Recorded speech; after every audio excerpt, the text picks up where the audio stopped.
What's going on, Mysterious Bros? Mr. Cool901EB/ElusiveBrony here, and I'm back with another Let's React video. Of course, this is another top 10 facts, Five Nights at Freddy's Part 2, which was suggested by Jared Fortenberry. Again, thank you for suggesting.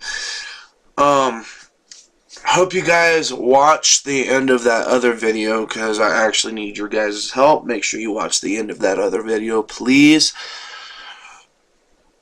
And I'm going to go ahead and start this and see what's going to happen. Hopefully it's not a whole bunch of stuff that I already know. I mean, that first one, some of it I didn't know, and then some of it I did know. So this is Five Nights at Freddy's number 2. Promotional posters for the game introduced Five Nights at Freddy's 2 as a grand reopening, it's all but confirmed to be a prequel. The most compelling evidence for this is that upon completion of Night 5, you receive a paycheck which reveals that the game takes place in 1987. And if you remember, in the first game, Phone Guy mentions an incident that happened sometime in 1987 that he simply calls the Bite of 87. They used to be allowed to walk around during the day, too. But then there was the Bite of 87. So, unless some sort of time-traveling device is introduced in later installments, it's pretty safe to say that Five Nights at Freddy's 2 is a prequel. If you are somehow still not convinced, take a look at the article underneath the paycheck. It reveals that the pizzeria is closing and that all the new animatronics that were introduced in this game will be scrapped due to malfunctioning. However, the old animatronics will remain in the hopes that the restaurant will reopen someday in the future, which would explain why we don't encounter the new animatronics in the first game. Then there's also the fact that in the first game, it sounds like Phone Guy is killed during Night 4. I always wondered what was in all those empty heads back there.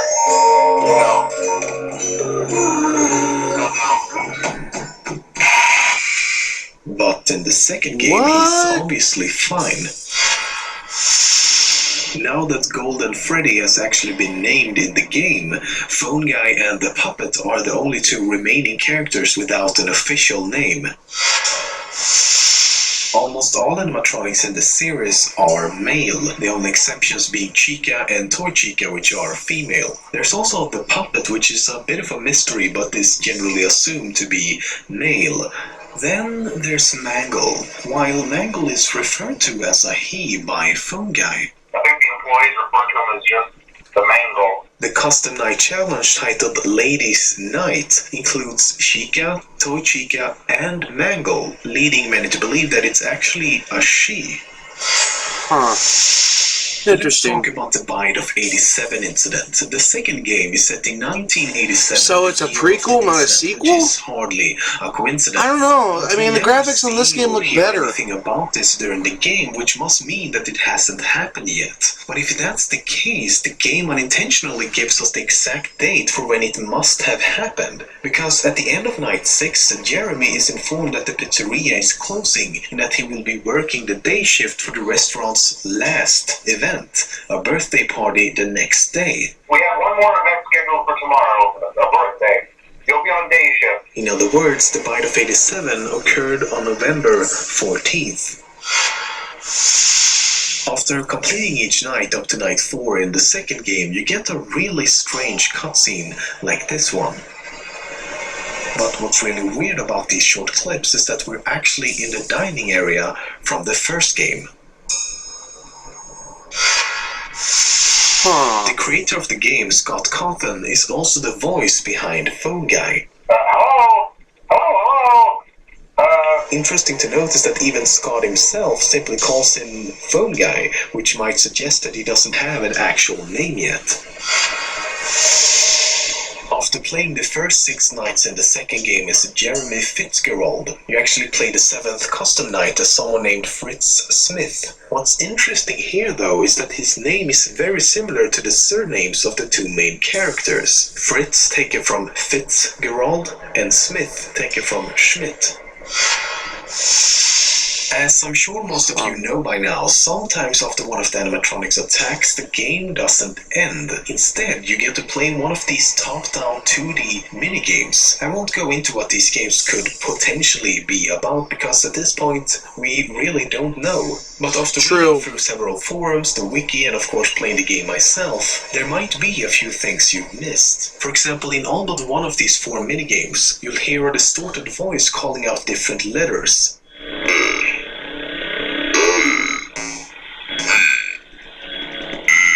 Save. They each spell out save them, help them, and save him.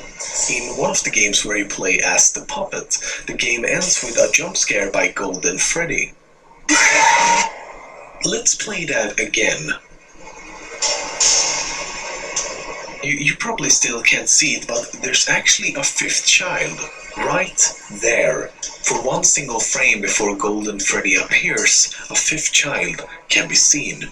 But another thing is happening at the same time. The score in the upper left corner changes to a seemingly random number every single time you play this minigame. Then there's also, of course, this guy. He's been dubbed the Purple Man for now, and he doesn't seem to resemble any of the animatronics. He even arrives in a car in one game, and thus is most likely human. He always appears in 2 of the minigames, and in a 3rd, he actually kills you before crashing the game. There's also an Easter egg in the second game, similar to the Golden Freddy Easter egg in the first game. This time it seems to happen at random, but will also crash the game. It looks almost exactly like Toy Bunny, except for the fact that this animatronic is completely black with white teeth and eyes, and appear to be some sort of shadow or hallucination, given how it just slowly fades away. In the second game, it's easy to figure out when the game is supposed to take place. I didn't know any of this. The game actually gives us the exact date. From this, we can figure out that night 5 is a Thursday, which is a little weird, as that means we started working on a Sunday. Nevertheless, this also means that night 6 is Friday the 13th, which seems appropriate as it's a date surrounded by a lot of superstition. But the first game only gives us a partial date and leaves out the year.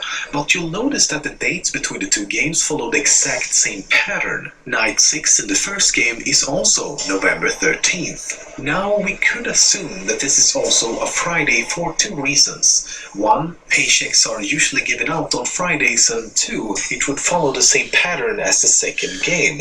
By doing this, we can actually narrow it down a bit, because Friday the 13th in November doesn't happen every single year. And given that the technology seems to be a little dated in both games, I'm also going to assume that neither takes place in the future. That leaves us with 1992, 1998, and 2009.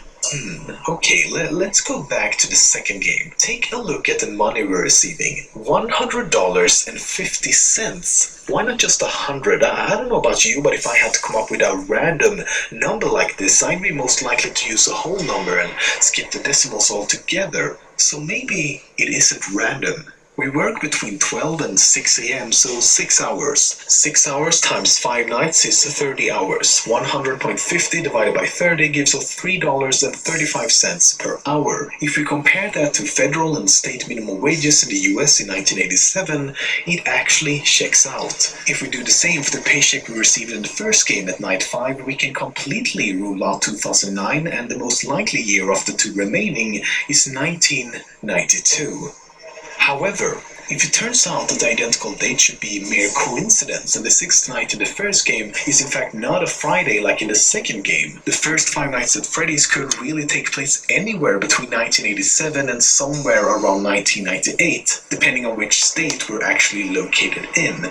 That is, if we're even located in the US. I'm sorry I'm not talking very much, guys. This is very interesting. I've never seen this stuff. Hello and welcome to your new summer job at the new and improved Freddy Fazbear's Pizza. Did he just say, hello and welcome to your new summer job, to your new summer job, to your new summer job. The new and improved. See, that doesn't make sense. I don't understand. November, unless you live in the southern hemisphere where summer actually starts in December, and all of a sudden, welcome to your new summer job, would make a lot of sense. But instead, nothing else would. Why is Phone Guy speaking with an American accent? Why are we dealing with dollars? Why is everything in English? I could go on like this for a while.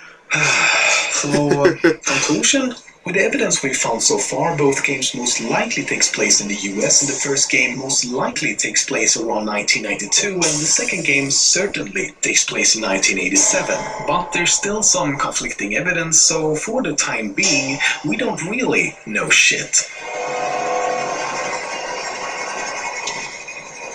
I don't get it, like...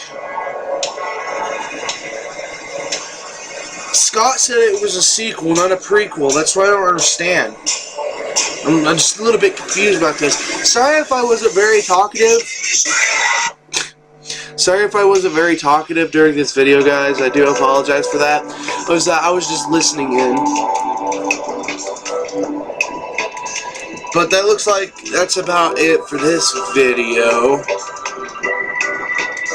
So, I hope you guys enjoyed this video on the second top 10 facts at Five Nights at Freddy's. And I hope you, my mysterious bros, enjoyed.